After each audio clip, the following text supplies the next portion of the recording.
Assalamualaikum warahmatullahi wabarakatuh. Selamat pagi anak-anak semuanya. Tadi kita sudah melihat peran-peran dari teman-teman kita yang putra.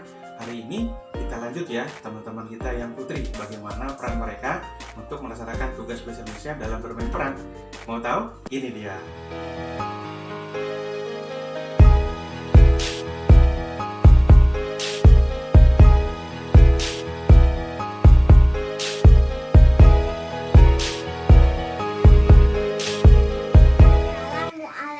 Warahmatullahi wabarakatuh. Nama saya Sejugan Sumaira Konita, kelas 4A. Hari ini saya akan bercerita tentang kura-kura dan kelinci. Di sebuah hutan ada seekor kelinci yang mampu berlari sangat cepat. Namun kemampuannya itu membuat dia menjadi sombong. Hahaha, akulah kelinci yang mampu berlari sangat cepat. Tidak ada yang bisa mengalahkan kecepatanku. Di hutan itu ada tinggal kura-kura, bekicot, dan keong. Mereka sedang berbincang-bincang. Melintaslah kelinci yang berlari sangat cepat. Hush! Karena cepatnya kelinci tersebut berlari, debu-debu menjadi berterbangan dan membuat kura-kura menjadi batuk-batuk. Huk, huk, huk. Kura-kura menjadi kesal. Hai kelinci, bisakah kamu menghargai teman-temanmu? Kata kura-kura dengan kesal. Kemudian kelinci berhenti dan berkata, mengapa aku harus mendengarkan perkataan dari hewan lambat sepertimu? Pasti kalian iri karena tidak bisa berlari secepatku. Yang kan bisanya hanya merayap pelan-pelan. Kemudian kura-kura berkata, jangan sombong kau kelinci. Kalau berani, mari kita lomba lari. Tantang kura-kura. Mendengar tantangan dari kura-kura, kelinci pun tertawa. Hahaha. Baiklah, aku akan memberimu pelajaran tentang arti kecepatan dan kemenangan. Dan akhirnya mereka memutuskan untuk berlomba lari. Bekicot dan keong pun ikut mendukung kura-kura. Lomba lari dimulai. Kelinci pun dengan mudah memimpin lomba. Karena merasa sudah menang, kelinci berniat untuk mengejek kura-kura. Kelinci pun memutuskan beristirahat sejenak di pohon dekat garis akhir. Aku istirahat sejenak. Toh kura-kura tidak bisa mengalahkan aku. Aku ingin beristirahat sejenak. Toh kura-kura tidak mungkin mengalahkanku. Kan kura-kura jalannya sangat lamban. Hahaha. Kura yang pantang menyerah terus berjalan walaupun dengan lamban. Tak lama kemudian, karena merasa sudah menang, kelinci berniat untuk mengejek kura-kura. Kelinci pun memutuskan untuk beristirahat di bawah pohon di dekat garis akhir.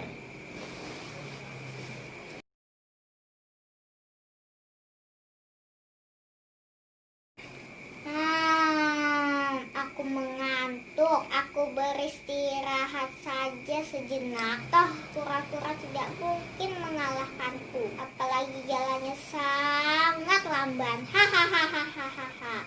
Kura-kura yang pantang menyerah. Terus berjalan walaupun dengan lamban. Tak lama kemudian, dia melihat kelinci tertidur pulas di bawah pohon. Kura-kura berjalan dengan pasti dan dia berjalan dengan hati-hati agar kelinci tidak terbangun. Tidak lama kemudian, kura-kura pun mendekati garis akhir. Kelinci akhirnya terbangun. Beberapa saat kemudian, kelinci akhirnya terbangun. Kura-kura sudah dekat garis akhir. Tidak lama kemudian, kelinci pun terbangun. Dan dia kaget melihat kura-kura sudah dekat garis akhir. Tidak mungkin kura-kura bisa mendahuluiku. Kelinci berlari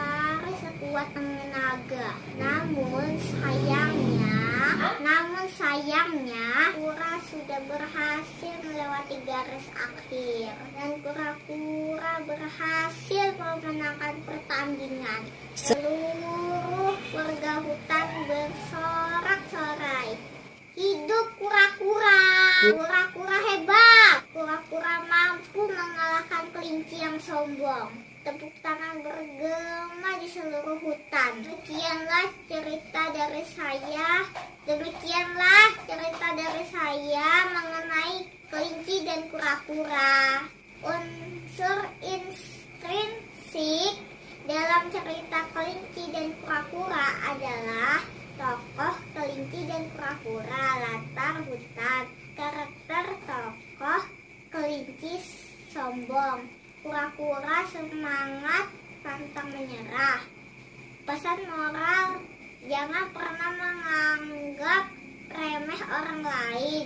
Setiap orang memiliki kelebihan dan kekurangan masing-masing. Kesombongan akan kalah dengan kerendahan hati.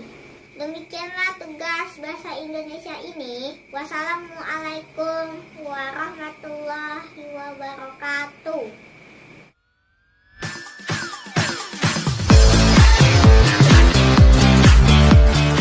Warahmatullahi wabarakatuh. Perkenalkan, nama saya Kaviva dari kelas 4A.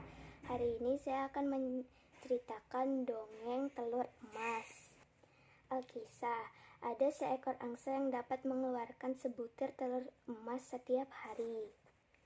Angsa itu dimiliki seorang petani dan istrinya. Mereka bisa hidup nyaman dan berkecukupan berkat telur tersebut. Kenyamanan ini tidak berlangsung cukup lama. Namun, pada suatu hari, tiba-tiba saja terbesit ide di benak petani tersebut. Pikirnya, kenapa aku harus mendapatkan 1 butir telur per harinya? Kenapa tidak kuambil saja semuanya dan jadi kaya raya? Pikirnya. Istrinya ternyata setuju dengan ide tersebut. Mereka pun menyembelih si angsa dan membelah perutnya. Alangkah terkejutnya mereka ketika melihat perut tersebut hanya berisi daging dan darah. Tidak ada telur sama sekali, apalagi emas. Mereka pun menangis sejadi-jadinya dan tak ada sumber penghasilan tetap yang bisa mereka andalkan lagi. Mereka harus bekerja keras untuk menyambung hidup esok hari. Demikian penjelasan dari dongeng telur emas. Assalamualaikum warahmatullahi wabarakatuh. Saya Cantika Iva Kusuma Ardani, kelas 4A. Saya mau bercerita tentang serigala yang tamak. Di sebuah hutan terdapat seekor serigala yang lapar dan menemukan sarang telur burung puyuh. Telur ini sungguh lezat. Aku akan memakannya. Kenyang sekali aku, sebaiknya aku pergi. Tak lama kemudian, burung puyuh pun datang dan kaget melihat telurnya hilang. Dia sedih dan bercerita ke kancil. Kenapa aku tak boleh mencari makan? Kancil menjawab, aku ingin membantumu. Aku punya rencana. Menjebak serigala dengan telur palsu. Baiklah.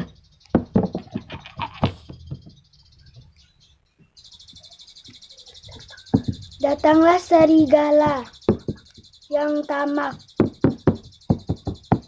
Aku menemukan telur lagi yang lezat. Hahaha. Bah, aku ditipu.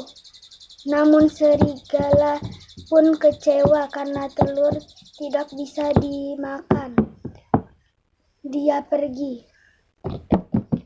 Begitulah teman-teman, cerita hari ini singkat. Cerita Serigala yang Tamak. Wassalamualaikum warahmatullahi wabarakatuh. Assalamualaikum warahmatullahi wabarakatuh. Halo, selamat malam. Hari ini saya akan menceritakan tentang Malin Kundang.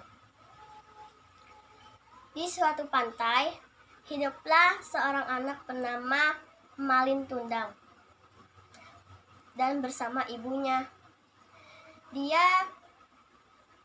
Dia tinggal di tempat pinggir pantai yang jarang ada orangnya dan kondisinya sangat miskin.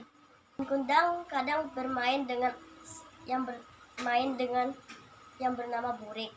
Itu seekor ayam yang ditinggalkan dengan ayahnya. Kadang-kadang dia membantu ibunya menjemur ikan, akan dijual ke pasar. Suatu hari Malin Kundang bermain dengan si Burik dan dia berlari-lari sehingga terjatuh.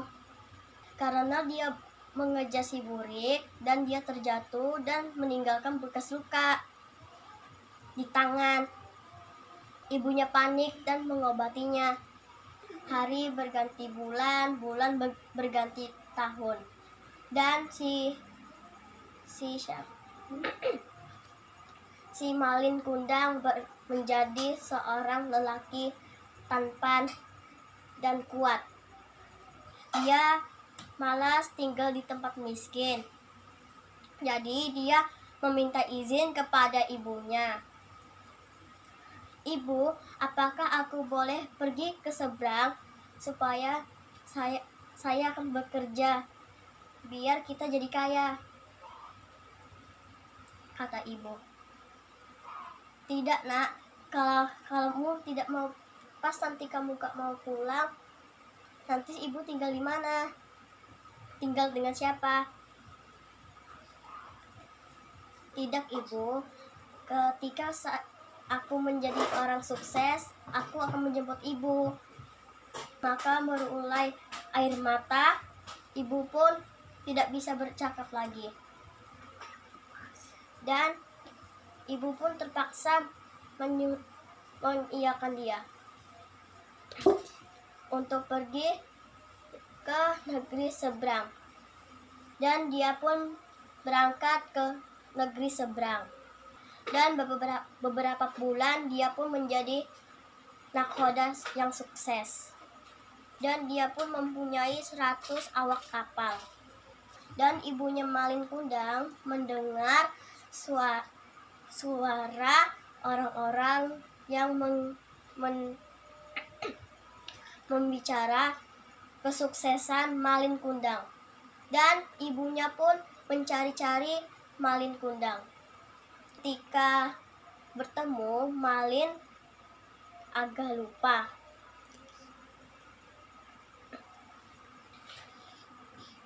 Belaga lupa. "Malin, anakku!" berseru ibunya. Ibunya ingin memeluk Malin Kundang, tapi Malin melingkarinya. "Siapa kamu, wanita tua?" dia membentak ibunya. Ibu terkejut mendengar perkataan kasar Malin. "Aku ibumu, Malin.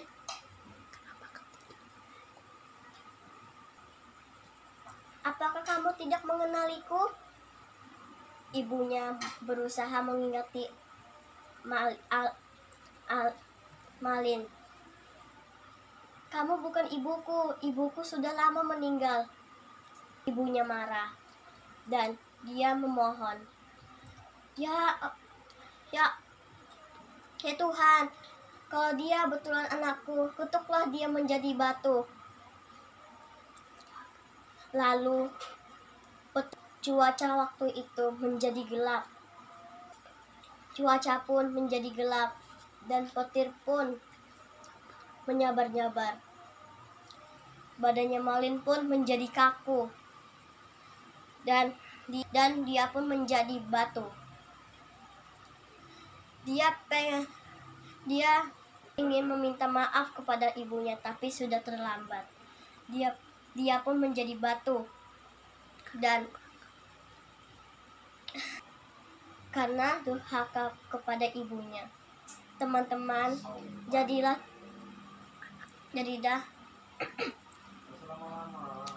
anak yang baik dan sayang kepada orang tua.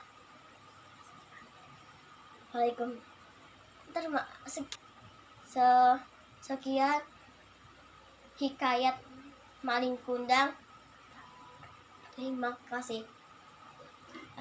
Assalamualaikum warahmatullahi wabarakatuh. Nama saya Alfiatul Zahra Nuryanti dari kelas 4A. Saya akan menceritakan cerita fiksi yang berjudul Semut dan Belalang. Pada siang hari di akhir musim gugur, satu keluarga semut setelah bekerja keras musim panas untuk mengumpulkan makanan, kini mereka mengeringkan butiran-butiran gandum yang telah mereka kumpulkan selama musim panas. Saat itu datang seekor belalang yang kelaparan dengan sebuah biola di tangannya. Ia memohon dengan sangat agar keluarga semut itu memberikan sedikit makanan untuk dirinya. Apa? Tidakkah kamu telah mengumpulkan dan menyiapkan makanan untuk musim dingin yang akan datang ini? Selama ini apa saja yang kamu lakukan sepanjang musim panas? Kata si semut. Lalu belalang menjawab, saya tidak punya waktu untuk mengumpulkan makanan. Saya sangat sibuk untuk membuat lagu. Dan sebelum saya sadari musim panas pun telah berlalu, kata si belalang. Semut tersebut kemudian mengangkat bahunya karena merasa gusar. Membuat lagu, katamu? Baiklah, setelah lagu tersebut telah kamu selesaikan pada musim panas, kini saatnya kamu menari. Kemudian semut tersebut membalikkan badan dan melanjutkan pekerjaan mereka tanpa memperdulikan sang belalang lagi. Pesan moralnya adalah ada saatnya untuk bekerja dan ada saatnya untuk bermain. Sekian dari saya. Assalamualaikum warahmatullahi wabarakatuh. Assalamualaikum warahmatullahi wabarakatuh. Perkenalkan, nama saya Ganes Atagina Prabowo. Saya dari kelas 4A, nomor absen 8. Kali ini saya akan bercerita dengan judul Pak Tani Baik Hati dan Si Kancil. Saya mulai ya teman-teman ceritanya. Pada suatu hari di ladang yang luas ditumbuhi dengan timun-timun yang besar. Tak lama kemudian datanglah seekor kancil. Wah, timun-timun itu membuat perutku menjadi lapar. Tanpa menunggu lama, kancil langsung masuk ke ladang timun itu dan memakan timun dengan lahap. Tak lama kemudian datang pemilik ladang tersebut dengan perasaan yang terkejut. Astaga, ladangku, mengapa rusak seperti ini? Dengan perasaannya bingung, Pak Tani merapikan dan membersihkan ladangnya. Tak lama kemudian, ladang Pak Tani menjadi rapi dan bersih seperti sedia kala. Keesokan harinya datang lagi kancil di ladang timun Pak Tani. Wah, cepat sekali rapinya. Apalagi timun-timun itu membuatku tergoda untuk memakannya. Saat kancil ingin masuk ke ladang Pak Tani, tiba-tiba terdengar suara. Oh, jadi kamu yang telah merusak ladang timunku? Dengan gemetar dan menoleh ke belakang, kancil menjawab, Iya, maafkan saya. Pak Tani pun menghampiri kancil dan memberikan sekeranjang timun. Ini untukmu, kancil. Lain kali jika kau menginginkan sesuatu, izin dulu kepada yang punya. Ya, Pak Tani, terima kasih atas kebaikan Pak Tani. Saya janji tidak akan mencuri timun lagi di ladang Pak Tani. Dan saya janji akan membantu Pak Tani merawat ladang timun ini. Semenjak kejadian itu, kancil tidak pernah lagi mencuri timun di ladang Pak Tani. Bahkan kancil membantu Pak Tani di ladang untuk menanam timun. Dan kancil selalu mendapatkan hadiah dari Pak Tani, sekeranjang timun. Sekian cerita dari saya teman-teman, semoga bermanfaat. Saya akan menjelaskan isi dalam ceritanya. Tokohnya, Pak Tani dan Kancil. Latar di ladang timun milik Pak Tani. Karakter tokoh Pak Tani. Pak Tani orang yang baik hati karena tidak marah kepada Kancil walau tahu mencuri timunnya. Kancil suka mencuri amanat atau pesan moralnya. Jika kita menginginkan sesuatu, kita harus izin dulu kepada yang punya. Tidak boleh kita ambil sendiri atau mencuri, karena mencuri adalah perbuatan yang tercela. Sekian cerita dari saya teman-teman, semoga bermanfaat. Assalamualaikum warahmatullahi wabarakatuh. Assalamualaikum warahmatullahi wabarakatuh. Nama saya Naomi Safira Putri. Hari ini saya akan menceritakan tentang si harimau dan kura-kura. Dahulu kala di hutan belantara hiduplah seekor harimau dan kura-kura. Harimau berkata, "Hei kura-kura, lambat sekali kau jalan." "Bagaimana tidak lambat? Aku setiap hari membawa rumahku. Lihat aku kura-kura, aku bisa berlari cepat. Gigiku sangat tajam. Dan aku juga bisa berenang loh." "Iya harimau, kamu hebat. Tapi apakah kamu tahu di laut sebelah sana ada seekor ikan yang sangat besar. Dia mampu mengangkat kapal yang segede gunung." "Hah, mana ada ikan seperti itu? Yang ada aku yang pandai makan ikan. Ahahaha. Pasti akan kuhabiskan ikan itu sampai tulang-tulangnya remuk. Ahahaha. Mana, tunjukkan padaku ikan itu berada." "Di tengah sana ikannya harimau." "Oke kura-kura, kamu tunggu di sini. Pasti akan kubawa ikan itu. Ahahaha." Begitu sampai di tengah lautan, dia melihat sirip ikan yang muncul di permukaan air. Harimau pun Assalamualaikum warahmatullahi wabarakatuh. Perkenalkan, nama saya Deva Sliama Veska. Saya dari kelas 4A. Saya akan menceritakan cerita fiksi yang berjudul Kura-kura dan Kelinci. Tokoh dari cerita Kura-kura dan Kelinci adalah kura-kura, kelinci, dan monyet. Pada zaman dahulu di suatu hutan ada seekor kelinci yang sangat sombong. Ia suka sekali mengejek teman-temannya karena kekurangannya.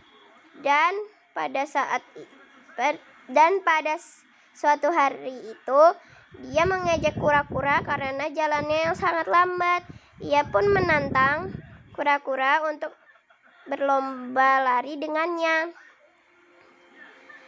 "Hei kura-kura, aku menantangmu untuk berlomba lari denganku. Apa kau setuju?" kata kelinci. Kura-kura pun bilang, "Aku sangat setuju." Dan monyet bilang, "Oke, esok aku yang jadi wasitnya." Dan keesokan harinya mereka berlomba. Dan di tengah-tengah perlombaan, kelinci pun tertidur puas di sebuah pohon yang sangat lebat. Kura-kura pun yang melihat kelinci itu tertidur puas, dia pun berusaha untuk berlari ke garis akhir. Dan pada saat itu kura-kura sudah sampai di garis akhir dan kelinci masih tertidur puas. Dia pun terbangun dan ia pun langsung mengingat perlombaannya dengan kelinci. Ia pun berlari sangat kencang hingga nafasnya terengah-engah. Tapi usahanya itu sia-sia, soalnya kura-kura sudah menang. Pesan moralnya, kalian janganlah sombong dan harus akur dengan sesama makhluk hidup. Terima kasih. Wassalamualaikum warahmatullahi wabarakatuh. Assalamualaikum. Perkenalkan, nama saya Messi Pramaseli dari kelas 4A. Sini saya mau menceritakan singa dan tikus. Suatu saat, suatu hari, singa lagi tidur. Setelah itu dia tidur di hutan. Tikus datang. Si tikus jalan-jalan. Setelah itu tidak sengaja menyenggol hidungnya singa. Setelah itu singanya bangun. Tikus, kenapa kamu menginjak hidungku? Katanya tikus. Maaf, aku tidak sengaja. Setelah itu katanya si singa, maaf, jangan makan aku. Setelah itu katanya si tikus, setelah itu katanya si singa, ya sudah aku mau memakan kamu. Aku memaafkan kamu. Ya sudah, aku tidur. Setelah itu saat katanya tikus, aku akan membalas kebaikanmu. Terima kasih singa. Suatu hari si singa minta tolong karena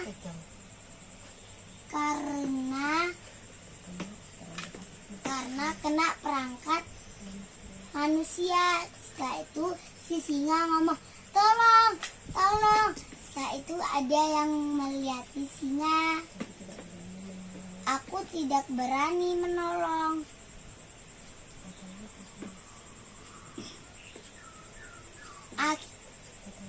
Datanglah tikus. Dia memotong dan menggigit-gigit perangkap itu. Lepaslah singa dan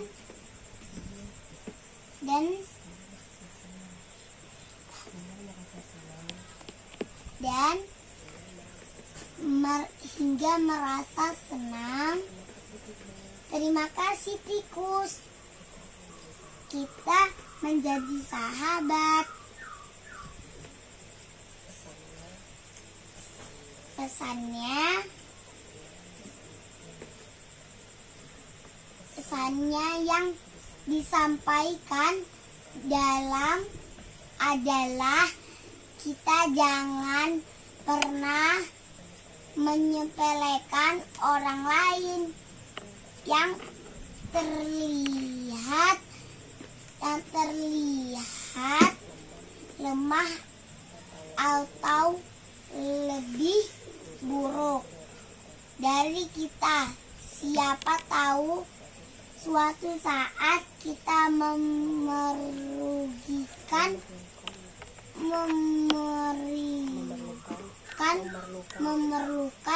pertolongan orang tersebut. Dadah, wassalamualaikum warahmatullahi wabarakatuh.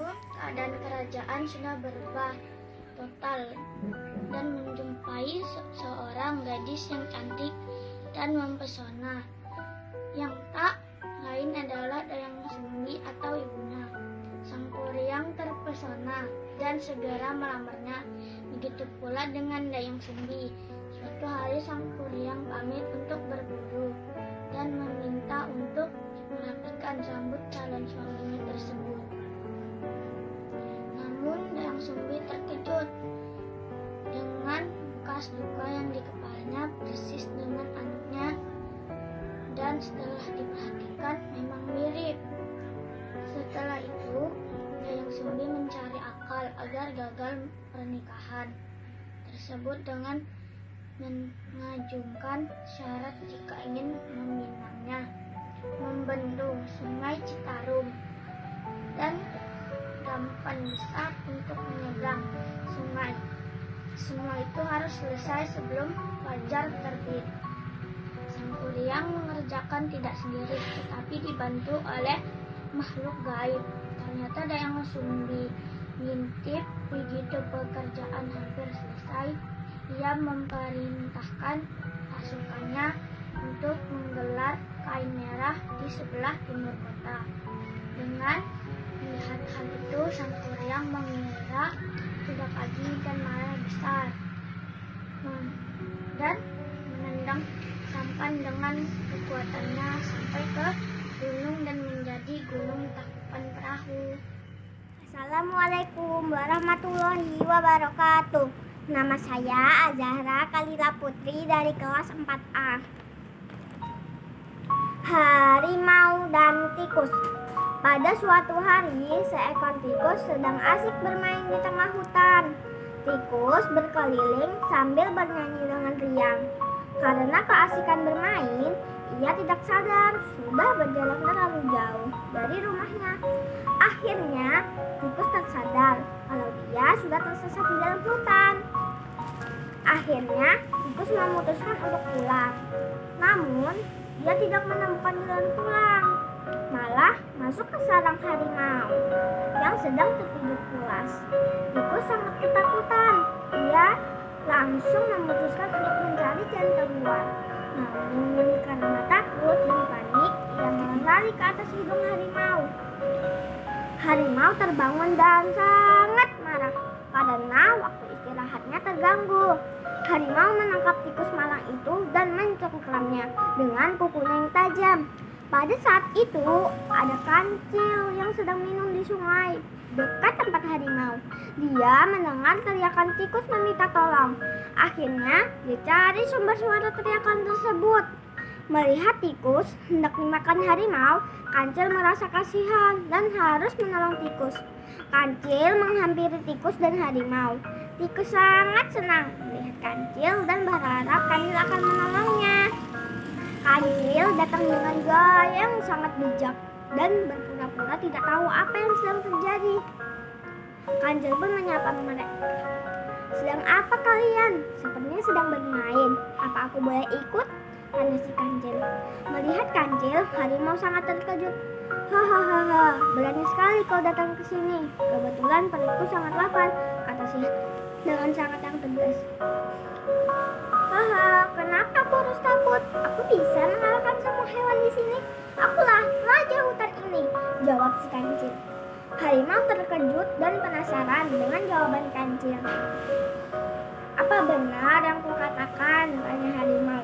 "Kau tidak percaya padaku? Tanyalah pada penasihatku yang kau cengkram itu," jawab kancil. "Apa benar itu tikus?" tanya pada tikus. "Benar, akulah penasihat kancil. Kancil sudah mengalahkan semua hewan di hutan ini," jawab tikus. "Dialah raja hutan di sini," jawab tikus. "Hahaha, aku tidak percaya dengan kalian. Mana buktinya jika apa yang kalian katakan itu benar?" tanya harimau. Kancil pun memutar otak mencari akal agar ia bisa membuktikan kebohongannya. Akhirnya Kancil dapat ide. "Kau masih tidak percaya? Baiklah, aku buktikan. Beberapa hari yang lalu, aku sudah mengalahkan harimau yang besar. Harimau itu sangat kurang ajar. Aku masih menyemai kepalanya di pinggir sungai untuk peringatan bagi hewan-hewan yang lain. Antar aku melihat kepala harimau yang telah kau kalahkan itu," kata harimau. Kancil dan tikus membawa harimau ke sungai yang ada sumurnya. "Lihat di dalam sumur itu, ada kepala harimau," bentak Kancil kepada harimau. Karena penasaran, harimau mengintip di atas mulut sumur. Dan betapa terkejutnya dia, ada kepala harimau muncul dari permukaan air sumur. Melihat itu, sang harimau lari kocar-kacir meninggalkan Kancil dan tikus. Kancil dan tikus tertawa melihat harimau lari. Harimau tidak tahu bahwa kepala harimau yang dia lihat adalah bayangannya sendiri. Sejak saat itu, harimau pergi dari hutan dan kehidupan di hutan jadi damai dan tenang. Unsur-unsur intrinsik dalam cerita harimau dan tikus di atas adalah tokohnya harimau, tikus, dan kancil. Latar: di dalam hutan pada sore hari. Karakter tokoh: harimau, karakternya jahat, suka menang sendiri. Tikus, karakternya penakut dan lemah. Kancil, karakternya bijak, cerdik, dan suka menolong. Pesan moral: dalam kehidupan kita wajib saling menolong kepada sesama yang lagi kesusahan. Contohnya kancil yang menolong tikus saat dalam bahaya.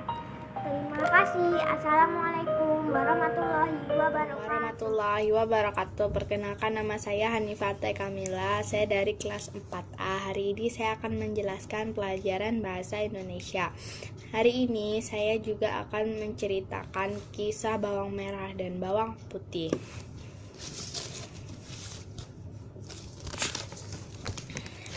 Di suatu desa di pinggiran Kali Brantas, hidup satu keluarga petani dengan anak gadis cantik bernama Bawang Putih.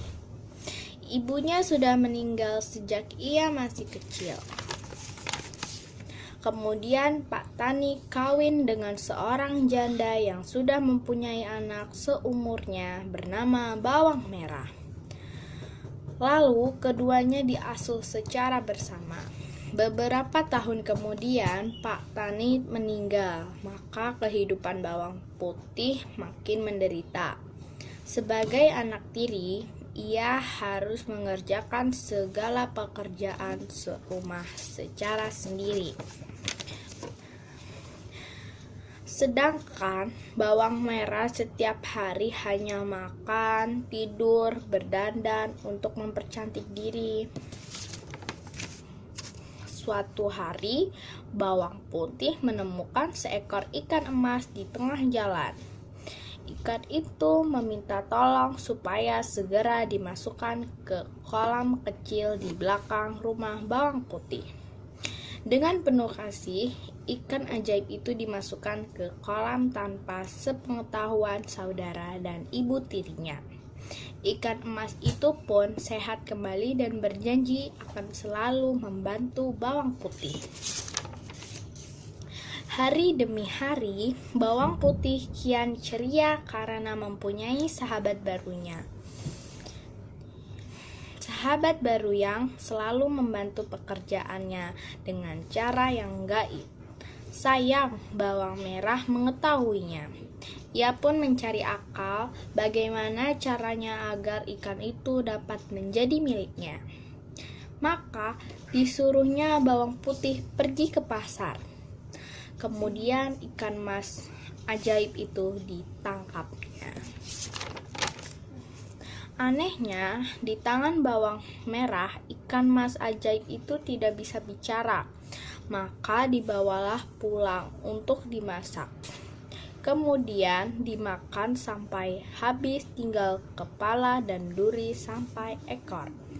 Ketika pulang, Bawang Putih merasa lapar, tapi yang tersisa hanyalah nasi dan tulang belulang ikan emas ajaib sahabatnya. Tulang itu dibungkusnya lalu dikuburkan di halaman rumahnya. Bawang Putih merasa sedih karena sahabat yang selama ini membantunya telah tiada. Esok hari, di halaman rumahnya tumbuh tanaman yang aromanya harum dan di dekatnya berdiri sang pangeran dengan kuda putih sambil bertanya, "Siapa yang menanam tanaman indah itu?" kata si pangeran. Bawang Merah pun berkata bahwa Bawang Merah yang menyatakan bahwa dirinya yang menanam. Kata pohon itu, "Tidak, karena kamu dan ibumu telah memakanku, maka sekujur tubuh kalian akan keluar sisik." Sesaat kemudian, Bawang Merah dan ibunya menjerit karena sekujur tubuhnya terasa panas. Kemudian kulitnya perlahan berubah menjadi berkerut dan mengkilat seperti sisik.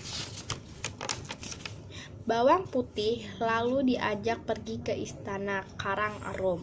Ia dipersunting sang pangeran menjadi permaisuri. Namun demikianlah sifat kasih sayang, sabar, dan bijaknya masih erat dalam perilaku Bawang Putih. Sekian itu ceritanya. Tokoh yang ada pada kisah Bawang Merah dan Bawang Putih adalah Bawang Putih, Bawang Merah, Ibu Tiri, Pak Tani, Pangeran, dan Ikan Mas. Latarnya di suatu desa kerajaan Karangarum. Karakter tokoh: Bawang Putih, sabar, kasih sayang, bijak. Bawang Merah, jahat. Ibu Tiri, tidak adil. Pangeran, bijak dan tegas. Pesan moralnya, jangan berbuat jahat dan tidak adil terhadap orang lain. Pasti akan mendapat balasan, dan orang yang sabar akan mendapat balasan yang indah. Sekian dari saya. Assalamualaikum warahmatullahi wabarakatuh. Nama saya Tarika. Saya dari Indonesia. Saya akan membuat cerita buaya dan manusia. Di sebuah hutan belantara yang luas, tinggallah beraneka ragam manusia. Salah satunya adalah kencil yang saat ini terkenal kepintarannya. Selain pintar, ia juga sangat ramah. Semua hewan itu berenang-renang bersama kancil, dan mereka mempunyai masalah. Kancil dengan senang hati akan membantu menemukan masalah. Hal menarik terjadi saat kancil langkahnya. Di tengah perjalanan ia merasa lapar. Dia mulai memakan daun yang sedang.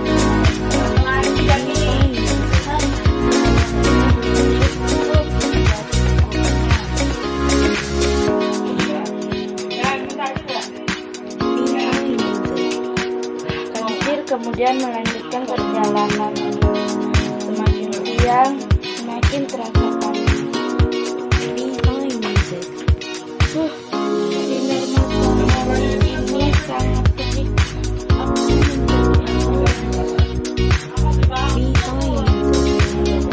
Kancil pun berhenti di tepi sungai untuk melepaskan dahaganya.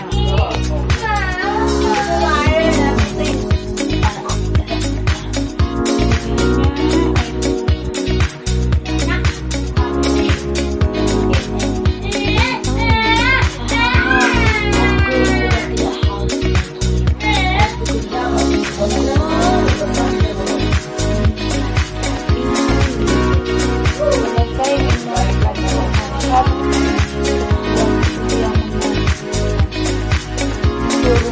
nasihat yang burung tersegar, misalnya Kancil tak berani menyeberangi sungai itu. Kancil segera mencari akal untuk menyeberang.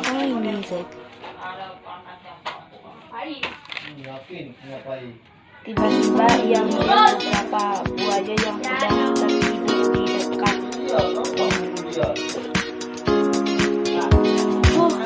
Andai ada sesuatu yang bisa membuatmu menyeberangi sungai.